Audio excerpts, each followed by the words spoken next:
Let us take a boat too, a luxury liner to Africa's most exciting seaport, the palm-fringed harbour of Dar es Salaam, which in English means the haven of peace.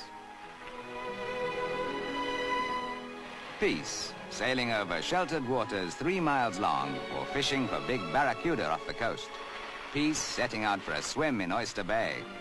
Such peace you forget that this is the tradesman's entrance to that one territory which in fact is the whole of Africa in a nutshell, Tanganyika, the land of new industrial opportunity and age-old ways of life.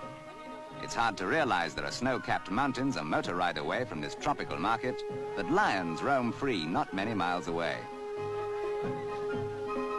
You've got all the color, all the contrasts of Africa here, happily with the exception of one thing, racial clashes and discord.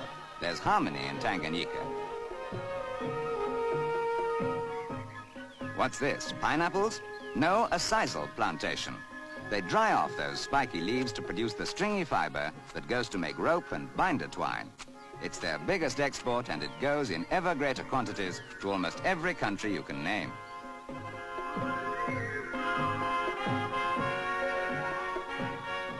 You can tie the whole world up in knots if you produce this exotic crop with such humdrum uses as Tanganyika does on plantations which are all self-contained communities, each with at least 1,000 people working there.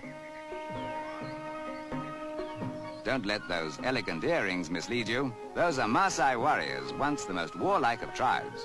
Today they live peacefully with their old enemies, the original Arab settlers on the coast.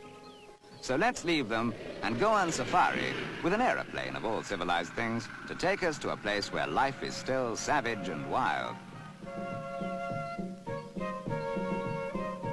Here in the highlands, we can hire a white hunter who will take us into the big game reserves teeming with giraffe herds, elephants, great zoos without wires where nature is as raw as it can be. Now who's having a bubble bath? Why, if it isn't Harry the hippopotamus.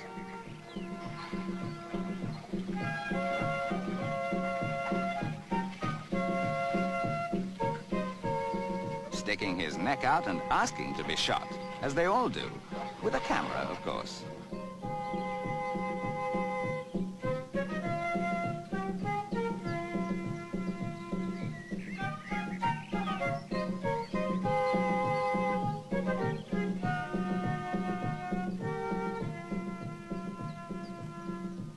That clock is precisely halfway between Cairo and the Cape of Good Hope.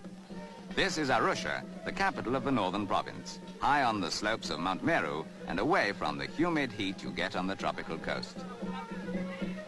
This is the stepping stone to Africa's fairyland of magical mountain scenery, itself a blend of everything that is picturesque and positively lush.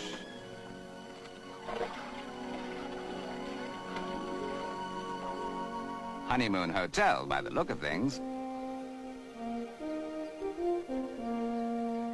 And what more appropriate place could you find for setting out to climb? The most romantic mountains in Africa that flank the cratered plains where you find the great game reserves.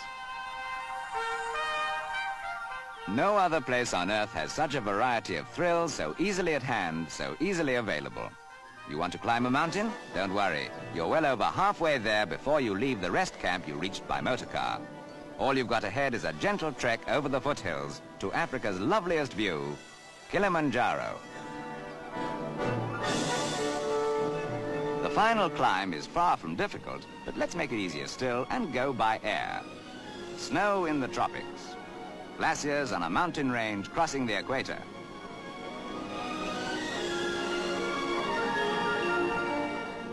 Africa's highest and loveliest mountain is now just one more unforgettable memory you can take home with you.